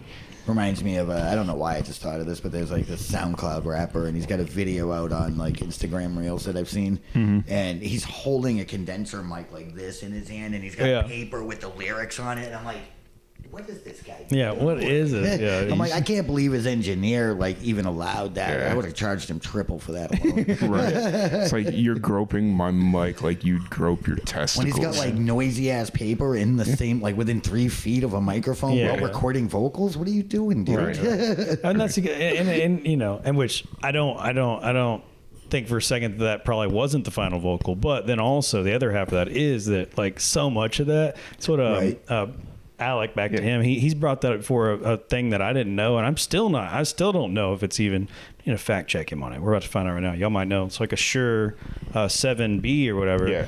He was explaining like all these videos, everybody wants to hold them now by their little, their built-in mount. And he was explaining that like they're not grounded till they're actually screwed on or whatever, and you get feedback by like holding them. Yeah. And it looks good on the Instagram Reels, like holding a 7B, but according to him, he's like, no, that's like really bad. You shouldn't do that. Yeah, it's a condenser mic. I guess it's like the grounding. It's like when you screw, because it's all built in, like the mount is built onto it. When you screw that onto your stand, that like I guess grounds it or whatever. No, the transfer noise on those is insane. Like your fingers, everything you can hear. But they're always like holding it now in like other like Instagram Reels and shit. I almost feel like it's like very big in the pop world, and then they lip sync over after. They must. I mean, 100%. Yeah. Or AI'd it. Yeah. Right. Because I'd refuse to mix it if it was in his hand the whole time. Like, nah, dude, just do it the right way, and we'll have all deal kind of with weird stuff. Yeah. I'll tell you what, though, AI saved some shit that I've recorded. So it's great for noise elimination. Like you get like a great take, but a noisy motorcycle or truck went by or something, and you just sometimes. No matter how good your studio is, that shit will happen. Yeah. And so it's probably like, I mean, I haven't messed with it, but it's probably better for like quick video edits and stuff like that. Like just taking wind noise out and stuff like that. But like for mixing an album, you ain't gonna do it. No. I've used it a lot because for my day job, we don't have the nicest of equipment anymore. It's been ran through a couple different times. Yeah. And so like we'll get our audio back, and it'll be like, what'd you guys record this audio with, a fucking cell phone? Like, that type of shit. Yeah. And so I'll take it through like podcast beta and be like, yo, do what you can with this thing. And it gives you like pristine studio recorded audio. And I'm like, the fuck just happened? Like, it would have taken anybody like 60 hours to make that right. Yeah. To make it even like 80% of what I just got, Yeah. So it's. I don't think AI is all bad. I don't think technology in general is inherently bad. I think it's people that use it. Right. They're bad. You know what you ought to do, Tom? Go back to remember the bluegrass, Baygrass Bluegrass Festival. Are you talking about the copper tones where the water makes everybody piss? No. The when we did the filming on like when they had their feet in the water during the sunset, but the wind was 35 miles an hour. Yeah. Remember we had to scrap 2 songs that we just could not fix because of the wind. You should try to run those through there. See what it could do with those, because I couldn't do nothing. Yeah. It just. I'll have to look into it. No, we did the first year we went down to the Keys. We did a thing with this band called the Copper Tones. And when we recorded them in like a beer garden, like there was a local brewery there, and they let us record in their beer garden. And when we set everything up, we didn't realize that there was a water fountain sitting right behind the band. Waterfall thing. Yeah, those little. Yeah, I know exactly what you're talking in the background. Yeah, and so like they had a drummer, and I we mic'd his kicker, so I don't remember exactly. He was playing a cajon at the time. Oh, he was For playing. our thing, he played a cajon. And we mic'd that, and you could hear the freaking waterfall. And everybody was like, "It's very subtle, but I had to piss afterwards." Right. Like, Remember, we thought it'd be fun to like mic it. Yeah. Like, the whole time I'm on the headphones, like I gotta go pee, man. Yeah. Well, rough. Too. Yeah, it's like I'm like doing video work. Same thing. Like it's to your naked ear. Like maybe it's because it's a natural sound. It's either we're used to it or it's just like a different thing. Because I've been like I did some stuff with Carrie Lick. Promotion stuff, and there's one of those like little promos. There's like a pool. And like the audio from that didn't make it into there because it's her song on it, so just got rid of the camera audio. But it's like this very like if you see the video, the water is glass. It's like that's why I used it. I used it as like a mirror and shine it up, and it's like this really cool shot. But like, dude, when I was editing it, before I got rid of the original camera audio, the water's not even moving. There is a little but there's a pump going up into like this little like it isn't a hot tub, but it's just a section of the pool or whatever, and like just a trickle. Just a trickle that my naked ear wasn't even picking up. Like it was quieter than like the ambient sounds of just like the air and like ACs running or whatever was going on at the time. But in the video, it's just like just like crazy, like super pronounced sound. Like that's wild, man. Which because I was close to the water, I guess it's just picking it up on a mic. Yeah. But anyway, go look at Carrie Lick's videos and her music. She's great. Shout out. Carrie Lick is awesome. But to be fair, we did get like a ton of great takes out of that whole thing where the trees in the back are like bending from the wind, but you don't hear it. Just from good mic placement and stuff, and it came out really good. Right. Did, great sunset on the Florida beach. Those are some good videos. Yeah, let's check that out. I wish we could do more of those again. Y'all have it posted anywhere? Yeah, they're up on our YouTube. YouTube, okay. Yeah, I'll send you a couple because I think we got a on the Live and Amplified. The one we did with the 3 girls. You're talking about the first year. Yeah. There was only the 2 songs they did, and we put them both out. Yeah, that's what I'm saying. No, there's a third one that we had to scrap from them. Oh. Then who was we never ended up or they tried to get a third song, but they couldn't get their thing. They couldn't get. Okay. So, maybe we got some great stuff out of that session. Yeah.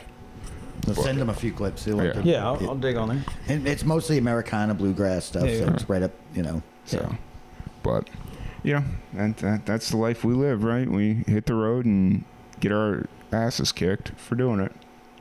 But we're here for them, right? Well, no, it's like a hobby. At this point, Yeah, it's a good hobby. It's a good hobby. It is, Like, I had a friend. That was like talking about the whole music thing at one point, like, oh, why do you do this stuff? I'm like, and his family does motocross, and like none of them are star motocrossers. My age, still pursuing it, still doing it. No, they're never gonna be like big stars, and same thing like rodeo people or whatever. It's like, we like doing it. Same thing. Yeah, it really is. And actually, I probably, even though we get treated like crap and don't make a lot of money, I think we still come out ahead of like rodeo and motocross people because those entry fees are stupid, right? And like all the gear and all the horses or the motorbikes or whatever, right? It's like you take a hoof in the face or a tire, your medical and all that. They got their big trailers, got all this stuff, got all the trucks to pull the gear, and it's like, that's kind of how I look at it now. It's like there's full on families that pursue motocross and rodeo and things like that. Same thing with music. Yep. It's like it'd be nice to be somebody, but say we want about music, but I've never been thrown 30 feet in the show, so right. And it never cost me like $5,000 to enter the venue to play. Or I've never had $10,000 in medical debt coming out of an event. Or an $80,000 like horse trailer. Yeah. I gave up the hobby that caused medical debt. I was a skateboarder for like 18 years. Oh, okay. Yeah. That'll do it. When I was 29. Dude, are you seeing a lot of that now? Like all the like BAM era guys are now like still like. Oh yeah. Like BAM himself, but like they're all like. He was actually in Roswell not long ago. Flocking to social media and like posting videos of them like skating again, like street skating, and it's like, God, like it hurt. It hurts when you're young. Oh, yeah.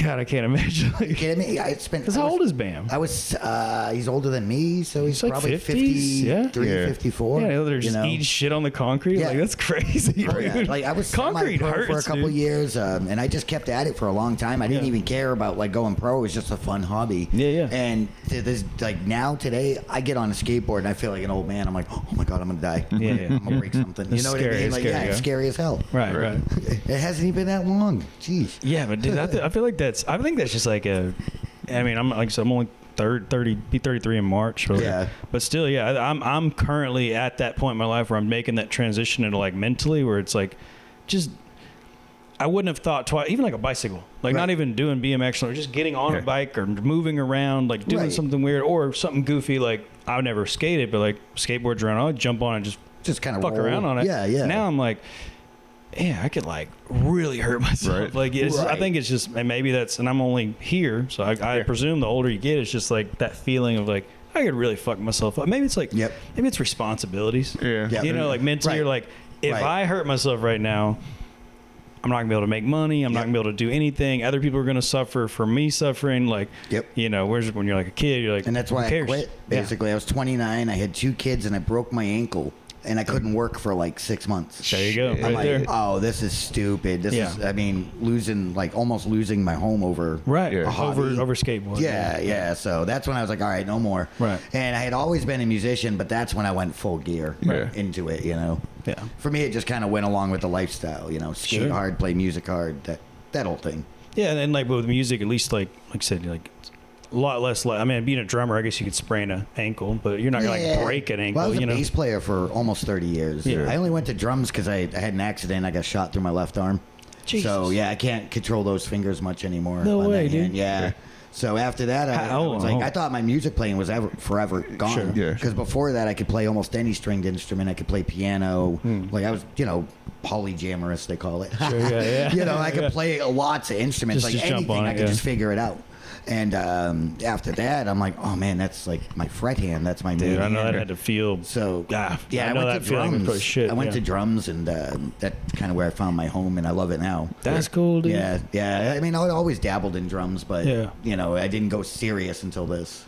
And that's what you see a lot of stories like that. People getting like musical people getting an injury that you think would like be the end of it, but then they find a different way to keep playing the same instrument or pick up a new instrument. It's like you can still I wasn't be willing to give it up. No, hell no. Yeah. Shoot, for the first 2 years, I continued to play bass with 2 fingers. Like I really did, and like after a while, I'm like, I can't keep doing this. So you just need to join a country band. That's all you need is 2 fingers. Right. True. Actually, at that time, I was playing. I was playing in a blues band and a country band at that time, and I got tired of it. I didn't like it. Right.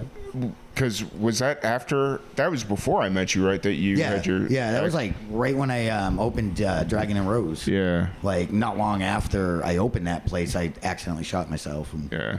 Oh, so that's what I was getting. Yeah, so I blame it on the stupid ass state of Massachusetts that wouldn't let me own a gun my entire adult life for no reason. And then I moved to another state and they let me buy one that week. So, Massachusetts, fuck you, I got shot. Right.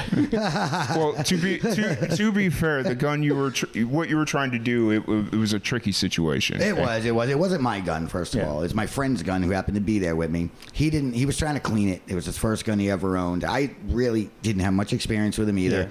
And he was trying to get the slide off, and I was like, oh look, I think you pulled the trigger. Now I looked and there was no magazine. But I didn't check the chamber. So when I pulled it back, I was like, you have to pull the trigger, and I shot myself right through the elbow. Oh, it went through the ulnar nerve. Dude. It didn't hit the bone. It went through the nerve. And that's why those fingers are like that now. God. It was a dumb mistake, and it was like a flash second. Oh, and it's just all changed. Yeah, that's what the guitar player I was talking about, Tyler, he had a friend of his. This was before he played. This was when he was younger. It was long before I even met him. He played in my band. But he's got a big old gnarly scar on his chest, dude. Where a buddy came in his backyard and was hanging out, and he's like, like this new like cig that I bought or whatever. And same thing, like Tyler was in his backyard drinking. This guy had been drinking, came by the house, or he think he came over and was drinking with him. Told him about the gun. He's like, well, go get it. I want to see it. Yeah. So he came back with it, almost the same kind of thing. Like was like they're jacking around with it and like trying to clear it, and then pow, went off. Oh. And so this guy ended up like he took off the tip of his own finger and was like, shit. And Tyler apparently was also like, shit, man, because finger starts bleeding or whatever. Right. And then in the meantime, he goes, did I shoot you? And Tyler goes, huh? Did you? And he's like looking down here and like just see, and this is his story of it. It was recanted. He said just smoke was rising out of his fucking chest, dude. Yeah. Like, and he said, looks down, there's a hole right here and it's clean. No blood. But smoke, he said it just out of his like pec was just like smoke coming out. Damn. And got shot through missed his heart by like inches, collapsed his lung. So he lives in Temple, Texas, and where he lives is like 5 minutes from the Scott and White Hospital, our big chain here, across the country. I'm sure Scott and White's pretty big, but and basically like the way the story has it is like if he wouldn't have lived that close, like for sure would have died. Like collapsed the lung, was like bleeding in the lung, but it went straight through. Man, he got lucky. Yeah, it went straight through his body, missed his heart, like. But he explained it the same way. It was just like he's like just there talking bullshit and pow. Yeah. This dude's like fuck my finger, and he's like. He's just literally shot in the chest. Because that's the scary thing about Texas is like a lot of these small towns you're fucking 40 minutes away from. Yeah. Right. I mean, he like from his backyard, you like see cause it's multi-story. You can like see the hospital. Yeah. But yeah. That's damn lucky. But yeah, his scar is crazy. It's just like, and when he tells the story, he's pretty funny about it. He's lighthearted about it. But you gotta be. But yeah, he was he almost like, by the time he got to the hospital, like was almost dying or whatever. Yeah. Same thing. So, gun safety, kids. Yeah, yes. Guns are cool. Okay, but but don't be a fool. Yeah, they'll save your life, but they'll also take it. Yeah. For sure. For sure. But I think we're gonna wrap this one up. Yeah. Appreciate you. Let's end on gun safety and violence. No. Right. Social medias, all that fun stuff. Dustin Brown songs. That's everything these days. That's the website. It's all the social medias. It's the YouTube. It's my name, Dustin Brown, and songs because I write songs. You got it all consolidated down. Yeah. That's cool. Just that one handle for everything. Yeah. Some people, I think it does kind of look weird on the website because they're like, it looks like maybe I'm going by the name Dustin Brown songs, but right. some other jackass took Dustin Brown music. That's a really common name. You have a pretty. There's a tennis player, there's a hockey player, there's a lot of My wife's maiden name is Brown, dude. Yeah. So. It's pretty common. It's pretty common. So Dustin Brown songs on all the stuff. The new album is also self-titled, Dustin Brown. Nice. And got a single out right now, Burn. Last single was called Falcon 9. They're both available. Yeah, that's all that. In a Jam 2025, maybe. Got it. If you want it to happen, come help them out. Come on. Yeah. Pay him a whole bunch more. No, I'm just kidding. I don't even need money. Y'all just take care of it. Yes. Perfect. It's got to be one or the other. Either it gets paid for and I take care of it, or it gets taken care of and I'll pay for it. Fair. I can't do both. That's a good deal. Yeah, I can't do That's both. actually a very fair trade. But I'll be at the release show. I think you pretty much threatened our friendship if I'm not there for the most part. I'll be there. So yeah. It's you, Billy Hartman, and Rachel Cole. Rachel Cole, yeah. Rachel Cole will be full band. I'll be full band, and Billy will be acoustic. Yeah. Billy. So. Billy Hartman, he's a treasure, isn't he? Yeah, Billy Hartman. Go listen to Billy Hartman right now. And yes. Awesome. Link in the description. Don't even link in the description. Just look up Billy Hartman. Use your fingers, you lazy. What are you doing still watching this podcast? I thought you were watching that. Right? No? Fair. But once again, thank you so much for joining us. Thank you so much, man. Yeah, thank you guys. Good meeting you. Yeah. Always, man. Yeah. Thank you.